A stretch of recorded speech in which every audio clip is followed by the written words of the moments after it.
ভারতের প্রধানমন্ত্রী নরেন্দ্র মোদীর শপথ অনুষ্ঠানে যোগ দিতে দিল্লি পৌঁছেছেন প্রধানমন্ত্রী শেখ হাসিনা। এই সফরে বেশ কয়েকটি চুক্তি ও সমঝোতা স্মারক সই হওয়ার পাশাপাশি কিছু গুরুত্বপূর্ণ ঘোষণা আসার সম্ভাবনা রয়েছে।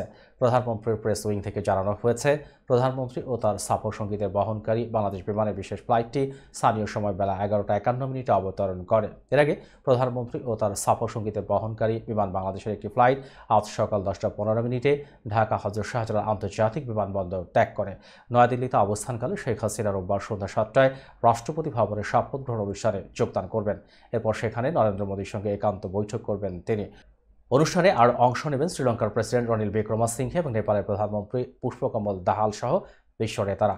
পররাষ্ট্র সচিব মাসুদ বিন মোমেন জানান, নরেন্দ্র মোদী সহ অন্য নেতাদের সঙ্গে আলাদা মত বিনিময় করতে পারেন প্রধানমন্ত্রী শেখ হাসিনা। এছাড়া দ্বিপক্ষীয় সফরে দুই দেশের মধ্যে বেশ কয়েকটি সমঝোতা স্মারক ও চুক্তি সই হতে পারে। পারস্পরিক সহযোগিতার ক্ষেত্রে কিছু ঘোষণাও আসতে পারে।